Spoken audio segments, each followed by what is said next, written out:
Welcome back to my channel. ಹೊಸದಾಗಿ channel ನೋಡ್ತಾ ಇದ್ದರೆ ಸಬ್ಸ್ಕ್ರೈಬ್ ಮಾಡಿಕೊಂಡು ಸಪೋರ್ಟ್ ಮಾಡಿ. ಸಚ್ಚಿದಾನಂದ ಸಾಯಿನಾಥ್ಗೆ ನಮಸ್ಕಾರ ಮಾಡುತ್ತಾ ಸಾಯಿನಾಥರ ಅನುಗ್ರಹ ಎಲ್ಲರ ಮೇಲೂ ಇರಲಿ ಅಂತ ವಿಡಿಯೋ ಪ್ರಾರಂಭ ಮಾಡ್ತಾ ಇದ್ದೀನಿ. ಸ್ನೇಹಿತರೆ, ಶುಕ್ರವಾರ, ಆಷಾಢ ಶುಕ್ರವಾರ ಅನ್ನುವಂಥದ್ದು ತುಂಬಾ ಚೆನ್ನಾಗಿರುತ್ತೆ. ಪ್ರಕೃತಿಯಲ್ಲಿ ಅಗಾಧವಾದಂಥ ಶಕ್ತಿ ಅನ್ನುವಂಥದ್ದು, ಅದರ ವೇರಿಯೇಷನ್ ಬದಲಾವಣೆ ಅನ್ನುವಂಥದ್ದು ಇರುತ್ತೆ. ಎಷ್ಟೋ ಗ್ರಹ ದೋಷಗಳಿಂದ ಅದರಿಂದ ನಮಗೆ ನಾವು ಎಷ್ಟೋ ಪರಿಹಾರಗಳನ್ನು ಹುಡುಕೊಂಡೋಗಿರ್ತೀವಿ. ಪೂಜೆ, ದೇವಸ್ಥಾನ, ಈ ರೀತಿ ಹಲವಾರು ನಮಗೆ ತೋಚಿದ ರೀತಿಯಲ್ಲಿ ಅಥವಾ ನಮಗೆ ಗೊತ್ತಿರುವಂಥವರು ತಿಳಿಸಿಕೊಟ್ಟ ವಿಧಾನಗಳಲ್ಲಿ ಮಾಡ್ಕೊಳ್ತಾ ಬಂದಿರ್ತೀವಿ. ಆದರೆ ತಪ್ಪದೆ ಯಾವುದೇ ರೀತಿಯಾದಂಥ ಒಳ್ಳೆ ರಿಸಲ್ಟ್ ಅನ್ನೋದು ಬಂದಿರೋದಿಲ್ಲ. ಹಾಗೆ ನಾವು ಅಂದುಕೊಂಡಿರುವ ಕೆಲಸಗಳು ಸರಾಗವಾಗಿ ನಡೆದಿರೋದಿಲ್ಲ.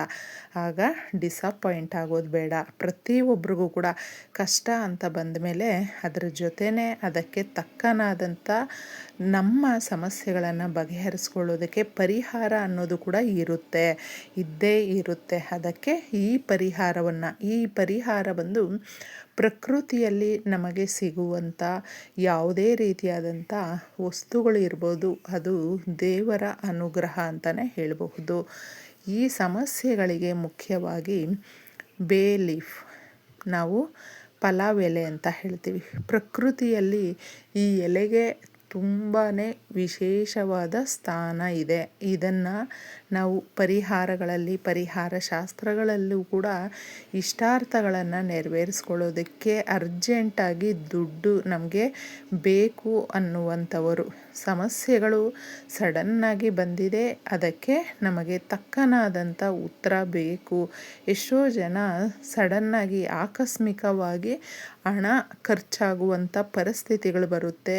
ಅದು ಸಾಲ ತೀರಿಸ್ಕೊಳ್ಳೋದಕ್ಕಾಗದೆ ಒದ್ದಾಡ್ತಾ ಇರ್ತಾರೆ. ಅಂತಹವರು ಕೂಡ ಈ ಪರಿಹಾರವನ್ನು ಒಂದು ಸಾರಿ ನೀವು ಟ್ರೈ ಮಾಡಿ ನೋಡಿ. ಶುಕ್ರವಾರ ಈ ಪರಿಹಾರ ನಿಮ್ಮ ಇಷ್ಟ, ಯಾವ ಸಮಯಕ್ಕಾದರೂ ಮಾಡ್ಕೊಳ್ಬಹುದು. ಆದರೆ ಪ್ರಕೃತಿಯಲ್ಲಿ ತುಂಬ ವಿಶೇಷವಾದ ಸಮಯ ಅಂತ ಹೇಳಿದ್ರೆ ಅದು ಸಂಜೆ ಗೋಧೂಳಿ ಸಮಯ ದಾಟದ ಮೇಲೆ ತುಂಬ ನಿಶ್ಶಬ್ದವಾಗಿರುತ್ತೆ.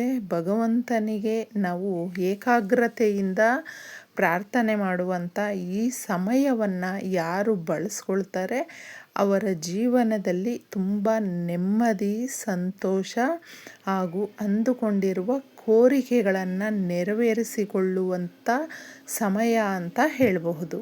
ಇದನ್ನು ಒಂದು ಸಾರಿ ನೀವು ಯಾವ ರೀತಿ ಮಾಡಿಕೊಳ್ಬೇಕು ಅನ್ನೋದು ತಿಳ್ಕೊಳ್ಳಿ.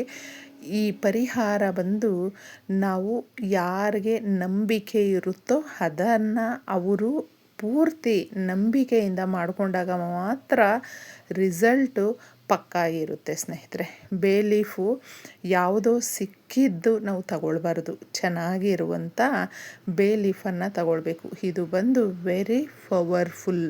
ಈ ಎಲೆ ಸುಮ್ಮನೆ ಸಾಧಾರಣವಾಗಿ ನಾವು ಪಲಾವ್ ಎಲೆ ಅಂತ ನಿರ್ಧಾರ ಮಾಡಬಾರ್ದು.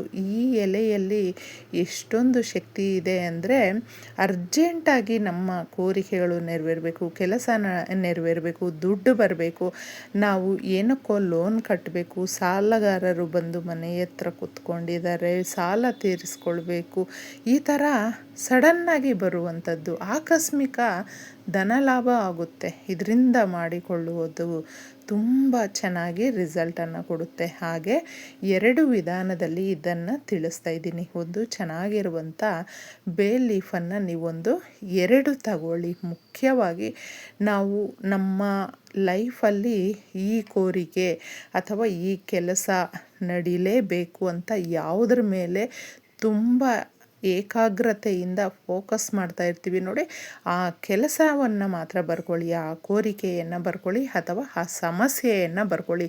ಒಂದೇ ಒಂದು ಬರ್ಕೊಳ್ಬೇಕು ಸ್ನೇಹಿತರೆ. ಅದು ತಪ್ಪದೆ ನಿಮಗೆ ರಿಸಲ್ಟನ್ನು ಕೊಡುತ್ತೆ. ಎಷ್ಟೋ ಜನ ಮದುವೆ ಆಗಬೇಕು ಅಂದ್ಕೊಂಡಿರ್ತಾರೆ, ಮನೆ ಕಟ್ಟಬೇಕು ಅಂದ್ಕೊಂಡಿರ್ತಾರೆ, ಸಾಲ ತೀರಿಸ್ಬೇಕು ಅಂದ್ಕೊಳ್ತಾರೆ, ಹಣ ಬೇಕು ಅಂತ ಅಂದ್ಕೊಳ್ತಾರೆ. ಇದನ್ನು ಯಾವುದೇ ಆಗಿರಬಹುದು, ಅದು ನಮಗೆ ಮುಖ್ಯವಾಗಿ ಇರುವಂಥದ್ದನ್ನು ಮಾತ್ರ ಬರ್ಕೊಳ್ಳಿ. ಎಷ್ಟೋ ಜನಕ್ಕೆ ಆರೋಗ್ಯದ ಸಮಸ್ಯೆಗಳು ಅನ್ನುವಂಥದ್ದು ಇರುತ್ತೆ. ಎಲ್ಲರೂ ಕೂಡ ಈಗ ನಾವು ಸ್ನೇಹಿತರೆ ಸಂಪತ್ತಿಗೆ ಅಧಿದೇವತೆ ಆಗಿರುವಂಥ ಶ್ರೀ ಮಹಾಲಕ್ಷ್ಮಿಯನ್ನು ಒಲಿಸ್ಕೊಳ್ಬೇಕು ಅಂದರೆ ತುಂಬ ನಂಬಿಕೆಯಿಂದ ಶ್ರದ್ಧಾ ಭಕ್ತಿಯಿಂದ ಕೇಳಿಕೊಂಡ್ರೆ ಆ ತಾಯಿ ಅದು ಶುಕ್ರವಾರದ ದಿನ ನಮಗೆ ಒಲಿದು ಬರ್ತಾಳೆ.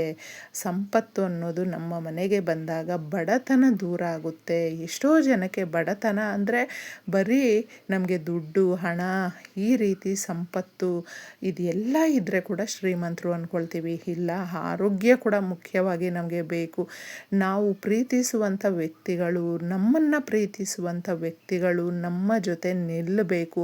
ಅಂತಹವರು ಶ್ರೀಮಂತರು ಸ್ನೇಹಿತರೆ. ದುಡ್ಡು ಆಸ್ತಿ ಎಲ್ಲವೂ ಜೀವನಕ್ಕೆ ಮುಖ್ಯ, ಆದರೆ ಅದೇ ಆಗಬಾರ್ದು.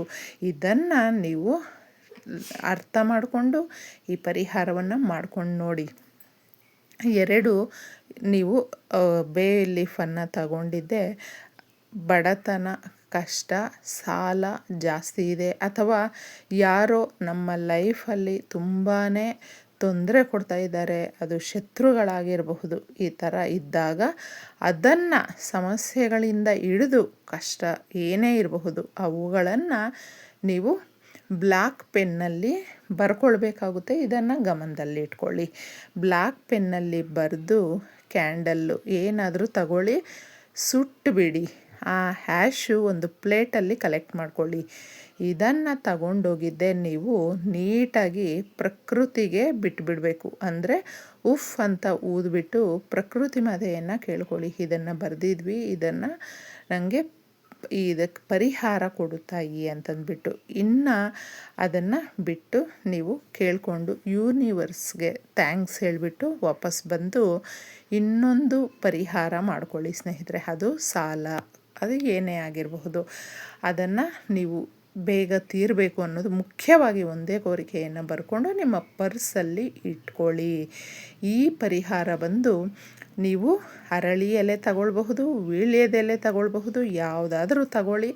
ಅದರ ಮೇಲೆ ತೊಗರಿಬೇಳೆ, ಎಷ್ಟೋ ಗ್ರಹ ದೋಷಗಳಿಂದ ಅದಕ್ಕೆ ಶಾಂತಿ ಸಿಗದೆ ನಾವು ಒದ್ದಾಡ್ತಾ ಇದ್ದೀವಿ ಅಂದರೆ ತೊಗರಿಬೇಳೆ ಸಹಾಯ ಮಾಡುತ್ತೆ. ಅರಿಶಿಣ, ಕುಂಕುಮ, ಬೆಲ್ಲ ಇದನ್ನು ಇಡಬೇಕಾಗುತ್ತೆ. ಹಾಗೆ ನಿಮಗೆ 5 ರೂಪಾಯಿ ಆಗಿರಬಹುದು, 1 ರೂಪಾಯಿ ಆಗಿರಬಹುದು ಕಾಯಿನನ್ನು ಇದ್ರೊಳಗಡೆ ಇಡಿ. ಈ ಪರಿಹಾರ ಬಂದು ಸಾಲಕ್ಕಾಗಿ ಮಾಡ್ಕೊಳ್ತಾ ಇರೋದ್ರಿಂದ ಸಾಲ ತೀರಬೇಕು ಅನ್ನೋದಕ್ಕೆ ಮನೆಯಲ್ಲಿ ಕಠಿಣಾತಿ ಕಠಿಣ ಕಷ್ಟ ಸಮಸ್ಯೆಗಳಿದ್ದರೆ ಸುಮಧುರವಾಗಿ ಅಡ್ಜಸ್ಟ್ಮೆಂಟ್ ಒಳ್ಳೆ ರೀತಿಯಲ್ಲಿ ನಮಗೆ ಬಾಂಧವ್ಯ ಮೂಡೋದಕ್ಕೆ ಬೆಲ್ಲ ಸಹಾಯ ಮಾಡುತ್ತೆ. ಇವುಗಳನ್ನು ನೀವು ಎಲೆಯಲ್ಲಿ ಇಟ್ಟು ರಾತ್ರಿ ಪೂರ್ತಿ ಕೇಳಿಕೊಂಡು ತದನಂತರ ಮಾರನೆಯ ದಿನ 5 ರೂಪಾಯಿಯನ್ನು ನೀವು ಯಾರಿಗಾದ್ರೂ ದಾನ ಕೊಟ್ಬಿಡಿ. ಇನ್ನು ಮಿಕ್ಕಿದ ವಸ್ತುಗಳನ್ನು ಎಲ್ಲಾದರೂ ಕ್ರಿಮಿಕೀಟಗಳು, ಇರುವೆಗಳು ಓಡಾಡುವ ಜಾಗದಲ್ಲಿ ಇಟ್ಟು ನಿಮ್ಮ ಕೋರಿಕೆಯನ್ನು ನೆರವೇರಿಸ್ಕೊಳ್ಳಿ. ತುಂಬ ಒಳ್ಳೆ ರಿಸಲ್ಟ್ ಬರುತ್ತೆ. ಎಲ್ರಿಗೂ ಧನ್ಯವಾದ.